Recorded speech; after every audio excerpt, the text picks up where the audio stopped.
boxes or in the basement laundry room, I make an effort to keep at least an arm's length between us. Though I twiddle and stroke the beard compulsively, I don't know what it looks like, as I've been doing my best to avoid mirrors and reflective surfaces of any kind out of fear of what I'm liable to see staring back at me. I'm starting to imagine the beleaguered Civil War soldier, or the banished indie record store warlock, or a derelict from the Northwest United States, like one of those Olympia, Washington societal dropouts who eats only frosted Pop-Tarts, living out a 90s grunge fantasy. The beard is mangy and random with riptides and lots of wiry rogue strands. The word wayward comes to mind. But I'm a musician, so doesn't that make my current state okay? Musicians have beards, and many musicians live outside of time.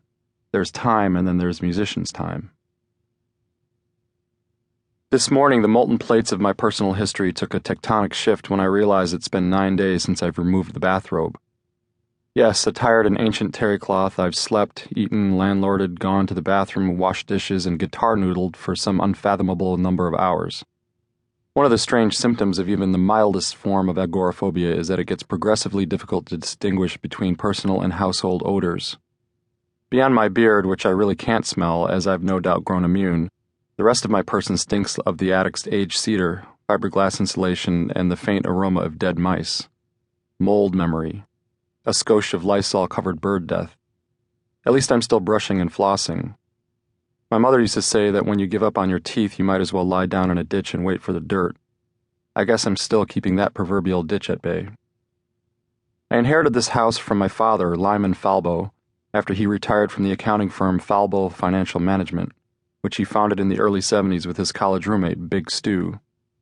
3 years ago, upon selling his share of the company and handing over the reins to Big Stu, now Skinny Stu after turning vegan, Lyman took his second wife, Sissy Bisno, now Sissy Falbo, to live out their days in a cream-colored, heavily stuccoed ranch house in a cul-de-sac retirement community in Jupiter, Florida. Sissy, a waggly-breasted 6-foot Lutheran widow, boasts burled hands, the shoulders of a veteran lumberjack, and a face somehow reminiscent of a young Garrison Keillor. I'm convinced that if I were to challenge her in any number of one-on-one combat exercises, she would put me on my ass 6 ways to Sunday. Her bi-directional east-west breasts jiggle around so much underneath her many lilac-colored church sweaters that you have to wonder not only about their shape, volume, and bra strategy, but also their quantity. Does she possess 3 breasts, 5, some large, some small, some upside down or sideways? She's 49 but looks 65, and I would swear one arm is longer than the other. I keep looking for the thing that attracted my above-average, handsome, 62-year-old, semi-wealthy, charming, in a golden retriever sort of way father, but I'm at a loss. Lyman claims she's a great swimmer, uncorks a deadly tennis serve, and possesses a beautiful singing voice. Her former husband, the late Southern Illinois meat packaging mogul Chuck the Bull Bisno, died under the knife during bypass surgery following a massive heart attack. And Sissy and Lyman found each other, the agreed terminology of their first encounter, at the weekly Wednesday night grief support meeting held in the basement of First Lutheran Church. They fell in anodyne love shortly thereafter. Why Lyman, a stalwart Roman Catholic his whole life, suddenly decided to sample the First Lutheran programming is anyone's guess. My dead Roman Catholic mother, Cornelia, would be horrified. Cornelia Wyrus and Lyman Falbo fell in love in Chicago.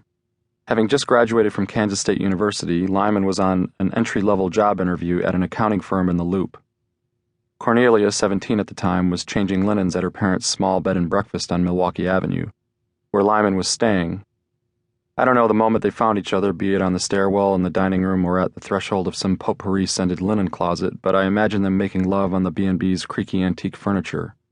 Lyman covering Cornelia's mouth, my virgin mother biting his fingers and bleeding onto fresh sheets, which she would later have to abscond with and drop off in some far-off dumpster she would walk to in hand-me-down shoes, the two of them spooning awkwardly afterward, my father inhaling the scent of her blackberry hair, the light from a bedside harlequin lamp spilling softly across their young post-coital faces, my mother whispering Polish into the musk of his boyish neck. Lyman's new wife likes to make casseroles, and Lyman likes to wear suits even when he's not within 20 miles of an office building. They like this about each other, and they both like that they like this about each other. Since meeting Sissy, Lyman has been taking a large daily dose of Lipitor. He also rides a stationary bike until he starts to wheeze asthmatically and eats a low-cholesterol, high-fiber diet.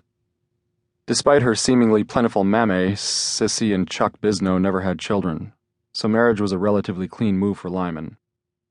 In the twilight of his life, he pretty much gets to have his new lady all to himself.